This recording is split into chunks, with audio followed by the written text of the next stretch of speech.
औज़ुबिल्लाहि मिनश्शैतानिर्रजीम बिस्मिल्लाहिर्रहमानिर्रहीम।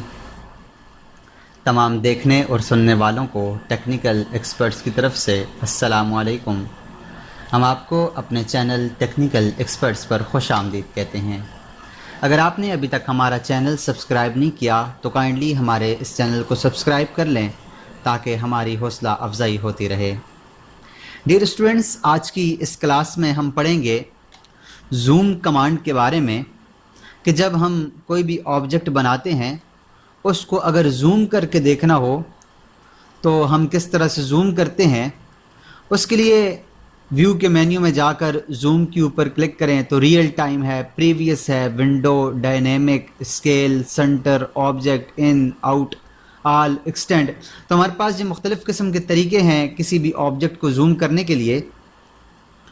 तो इससे पहले कि हम अपनी क्लास का आगाज़ करें, हम आपसे एक दफ़ा फिर रिक्वेस्ट करते हैं कि हमारे इस चैनल को ज़रूर सब्सक्राइब कर लें ताकि हमारी हौसला अफजाई होती रहे। स्टूडेंट्स, इससे पहले हम अपने ऑब्जेक्ट्स बना लेते हैं, कोई ऑब्जेक्ट बना लेते हैं ताकि हमें ज़ूम की सही से समझ आ सके।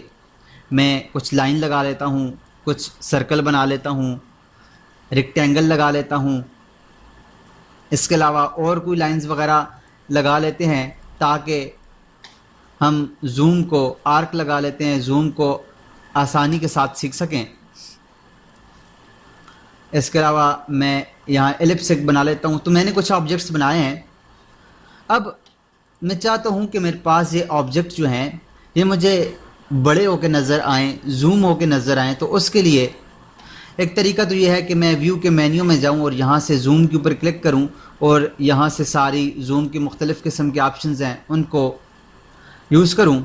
और इसका दूसरा तरीका ये है कि मैं अपनी कमांड प्रॉम्प्ट के ऊपर Z लिख कर एंटर करूं तो हमारे पास वही सारे अपने ऑप्शंस है वो आ जाते हैं, जैसे ऑल है, centre, dynamic, extend, previous, scale, window, object.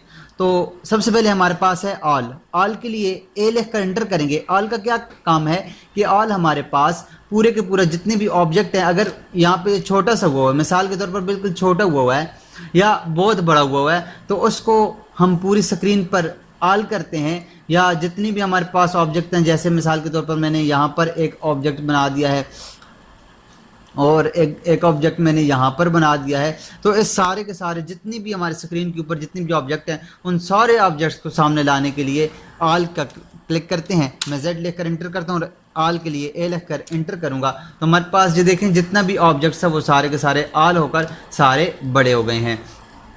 अब इसको डिलीट कर देते हैं, इसको भी डिलीट कर देते हैं और दोबारा से मैं Z लिख कर एंटर करता हूँ, उसके लिए A लिख कर एंटर करता हूँ। तो ये देखें कि पूरी की पूरी स्क्रीन आ गई है। जितनी भी हमारे पास स्क्रीन है वो पूरी की पूरी आ गई है। जितनी पूरी स्क्रीन है, अब इसके अंदर जितनी बड़ी भी हमारे पास ड्राइंग हो वो सारी की सारी ड्राइंग बनी हुई सामने आ जाती है। तो ये हमारे पास ज़ूम ऑल। उसके बाद हमारे पास ज़ूम के अंदर दूसरा जो हमारे पास ऑप्शन है वो है सेंटर। सेंटर क्या है कि हम किसी ऑब्जेक्ट का सेंटर या किसी स्क्रीन का सेंटर लेते हैं तो वहाँ से उसको जूम करता है। उसके लिए मैं C लिख कर एंटर करता हूँ। अब मैं स्पेसिफाई द सेंटर पॉइंट, कोई एक सेंटर पॉइंट, इसका ले लें, इसका ले लें, इसका ले लें। यहाँ से मैं एक सेंटर पॉइंट लेता हूँ। अब कहता है specify enter the magnification of height. Magnification of height 2.0 कर दें और एंटर करें तो हमारे पास उसके मुताबिक उसने हमें हाइट भी उसने ली है और उसके बाद उसने सेंटर भी लिया है। उसको बिल्कुल स्क्रीन के सेंटर में, जहाँ पर मैंने सेंटर लिया हुआ था उसको बिल्कुल स्क्रीन के सेंटर में, यहाँ से भी, यहाँ से सारी की सारी साइड से उसने इसका जो इसकी जगह है वो साइड पर छोड़ के इसको बिल्कुल सेंटर में ले लिया। अगर मैं इसका सेंटर यहाँ पे लेता, इस ऑब्जेक्ट यहाँ से लेता तो इस जगह को सेंटर मान के ऊपर ले जाता। अगर मैं यहाँ लेता तो इस जगह को सेंटर मान के इधर ले जाता, इसको सेंटर में ले आता। तो इस तरह से हम इसको जूम सेंटर कर सकते हैं। उसके बाद हमारे पास अगला ऑप्शन है जूम के अंदर जूम डायनेमिक। जूम डायनेमिक के अंदर मैं जूम डायनेमिक के लिए डी लिखकर एंटर करता हूँ, तब हमारे पास एक विंडो आ जाती है। अब विंडो के ऊपर मैं क्लिक करूँगा, ये क्रॉस के बटन के ऊपर क्लिक करूँगा। अब ये तीर का जो निशान है, इस तीर के निशान के साथ हम इसको छोटा करेंगे और छोटा करने के बाद एक और क्लिक करेंगे। अब इसके ऊपर दोबारा से क्रॉस आ गया। अब हमें जो जगह चाहिए, मिसाल के तौर पर ये तो बहुत छोटा सा ऑब्जेक्ट है, मैं दोबारा से इसके ऊपर क्लिक करता हूँ, इसको और छोटा कर लेता हूँ, ये छोटा कर लें। अब मैं चाहता हूँ मुझे इस बहुत बड़ी ड्राइंग और ड्राइंग के अंदर से थोड़ा सा चाहिए, जस्ट उसके ऊपर क्लिक करेंगे और उसके बाद राइट बटन क्लिक करने के बाद एंटर करेंगे, तो हमारे पास वो वाला हिस्सा सामने बड़ा होके आ जाएगा। जैसे हमारे पास बहुत बड़ा प्लाजा है या बहुत बड़ा हमारे पास कोई टाउन है, तो उस टाउन के अंदर हमें कोई एक छोटा सा ऑब्जेक्ट देखना है, तो उस ऑब्जेक्ट को देखने के लिए, उस जगह को देखने को, पूरी ड्राइंग में से उस छोटे से हिस्से को देखने के लिए डायनामिक के ऊपर क्लिक करेंगे। डायनामिक को एक दफ़ा फिर मैं यूज़ करके आपको बता देता हूँ, क्योंकि मैंने इसको इंटरनेट के ऊपर बहुत सर्च किया है, लेकिन ये मुझे नहीं मिला कि इसको किस तरह से यूज़ करते हैं। तो इसलिए मैं आप लोगों को आसानी के साथ बताता हूँ कि दोबारा से डायनामिक को बताता हूँ कि डायनामिक को किस तरह से यूज़ करते हैं। उसके लिए इसको मैं Z लिख कर एंटर करता हूँ, उसके लिए डायनामिक के लिए D लिख कर एंटर करता हूँ। तो अब हमारे पास ये आ गया, हमारे पास ये एक ऑब्जेक्ट बना हुआ आ गया है। इस जिसका क्रॉस का निशान है, इसका right button click, left button click करें और ये तीर का निशान है। अब जितना बड़ा आपको चाहिए, मैं बिल्कुल छोटा सा करता हूँ कि हमारे पास वहाँ पर ऑब्जेक्ट ही छोटा सा है। मैं छोटा सा डब्बा बना कर दोबारा इसके ऊपर लेफ्ट बटन क्लिक करता हूँ। अब इसको वहाँ पर लेके जाएं जो हिस्सा आपने देखना है। ये पूरी बड़ी स्क्रीन के ऊपर जहाँ पर आपकी ड्राइंग है, जिस जगह के ऊपर आप क्लिक करेंगे उस जगह को सामने ले आएगा। मैं यहाँ से अपनी ड्राइंग के ऊपर इस हिस्सा के ऊपर क्लिक करता हूँ और उसके बाद राइट बटन क्लिक करने के बाद एंटर कर देता हूँ। तो जिस जगह के ऊपर उस तरह क्लिक हुआ है वो जगह उसके सामने आ गई है, वो जूम होके सामने आ गई है। तो इस तरह से हम डायनेमिक को यूज़ करते हैं। और उसके बाद हमारे पास अगला जो ऑप्शन है वो एक्सटेंड है। एक्सटेंड क्या है कि हमारे पास जितना भी ऑब्जेक्ट बना हुआ है, जितने भी ऑब्जेक्ट हैं, ये पूरी की पूरी जो सामने स्क्रीन हमें नजर आ रही है, इस सारी स्क्रीन के ऊपर आ जाएं। उसके लिए मैं ई लिख कर एंटर करूंगा, एक्सटेंड के लिए ई लिख कर एंटर करूंगा, तो हमारे पास ये वाला ऑब्जेक्ट पूरी एक स्क्रीन के ऊपर बड़ा होकर आ जाएगा। तो देखिए किस तरह से Z लिखने के बाद मैंने ई लिख कर एंटर करता हूँ, तो अब देखिए हमारे पास ये ऑब्जेक्ट जो बना हुआ है ये सारा का सारा एक्सटेंड होकर पूरी की पूरी स्क्रीन के ऊपर सामने आ गया है। अब जितना बड़ा ऑब्जेक्ट होगा वो सारा का सारा इसके सामने आ जाएगा। उसके बाद हमारे पास जूम के अंदर अगला जो ऑप्शन है वो प्रीवियस का क्या है कि इससे पहले हमें कैसे दिख रहा था, इससे पहले हमारे पास जूम के अंदर कैसे दिख रहा था, उसके लिए प्रीवियस के लिए पी लिख कर एंटर करेंगे, तो हमारे पास इससे पहले इस तरह से हमें दिख रहा था। उसके बाद अगर फिर दोबारा से मैं जूम लिख के लिए दोबारा से मैं पी लिख कर एंटर करता हूँ, तो दोबारा से तो जाएगा कि दोबारा उससे पिछले जूम में हमें ऐसे दिख रहा था। फिर दोबारा से मैं Z लिख कर एंटर करता हूँ, फिर पी लिख कर एंटर करता हूँ, तो उससे पीछे हमें ऐसे दिख रहा था। तो ये प्रीवियस हो रहा है, वापस जा रहा है। प्रीवियस के हमने इससे पीछे हमने कैसे जूम हमें नज़र आ रहा था, इससे पीछे जूम कैसा था, इससे पीछे जूम कैसा था, तो इस तरह से हम प्रीवियस जाके पीछे जाके हम इसको कर सकते हैं।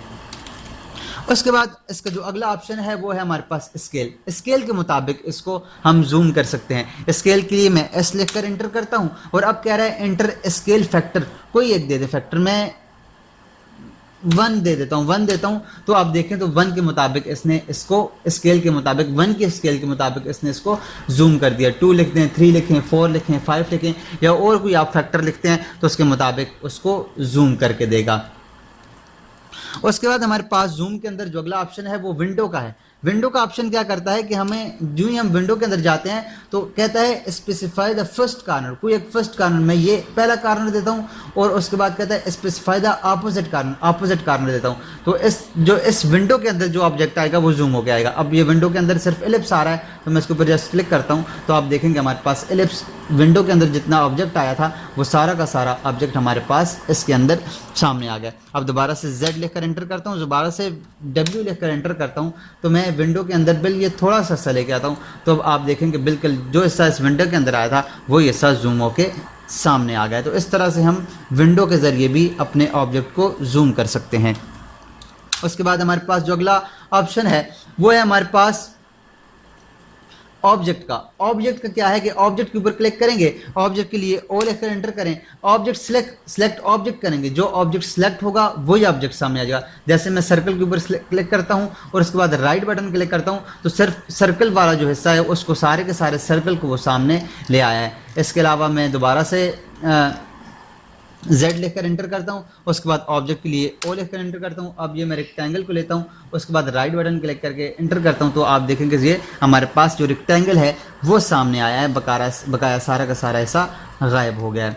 उसके बाद हमारे पास कुछ ऑप्शंस यहाँ पर जूम के अंदर नहीं आ रहे, ये तो सारे मैंने आपको बता दिए हैं। अब कुछ नहीं आ रहे तो उसको देखने के लिए हम जाते हैं व्यू के मेन्यू में और यहाँ से जाएंगे जूम के अंदर, और जूम से हमारे पास ये हमने सारे पढ़ लिए। अब इन और आउट रह गए, रियल टाइम एक रह गया। रियल टाइम क्या है? रियल टाइम के ऊपर जब क्लिक करेंगे हमारे पास, मैं रियल टाइम के ऊपर क्लिक करता हूँ। अब जूं मैं क्लिक करता जाऊँगा, इसको क्लिक करके, इसका लेफ्ट बटन क्लिक करके इसको आगे की तरफ करूँगा तो ये बड़ा हो जाएगा, इसको पीछे की तरफ करूँगा तो ये छोटा होता जाएगा। इसको पकड़ के जस्ट लेफ्ट बटन का क्लिक करेंगे और उसके बाद अपने माउस को आगे की तरफ घुमाते जाएं तो हमारे पास ये बड़ा होता जाएगा, और उसको पीछे की तरफ लेके आए तो हमारे पास ये छोटा होता जाएगा। तो ये हमारे पास रियल टाइम का काम है। रियल टाइम इस तरह लेफ्ट का बटन लाजमी दबाना है, अगर लेफ्ट बटन नहीं दबाया तो वो काम नहीं करेगा।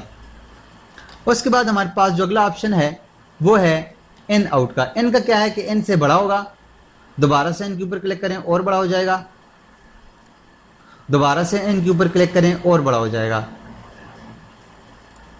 और आउट क्या है कि आउट क्या है, वापस आता है, जितना वो जूम हुआ था वो वापस आता है। आउट करें तो वापस आ जाएगा, फिर आउट के ऊपर क्लिक करें तो और वापस आ जाएगा, फिर व्यू में जाकर जूम में जाकर फिर आउट के ऊपर क्लिक करें तो और वापस आ जाएगा। अब फिर जूम में जाकर आउट के ऊपर क्लिक करें तो फिर ये वापस आ जाएगा। तो इस तरह से हम इसको अपनी ये जो कमांड है हमारे पास जूम की, उसको इस तरह से यूज़ करते हैं, और उसके अंदर जितने भी ऑप्शंस हैं उनको यूज़ करने का तरीका मैंने आपको सिखाया। उम्मीद करते हैं आपको समझ आई होगी। अगर आपको कोई बात समझ ना आई हो तो आप ज़रूर कमेंट्स करके पूछ सकते हैं, और इसको अपने दोस्तों के साथ भी शेयर कीजिएगा। मिलते हैं नेक्स्ट क्लास में, तब तक अपना और अपने साथ जुड़े हर रिश्ते का ख्याल रखिएगा। अल्लाह नेहगबान।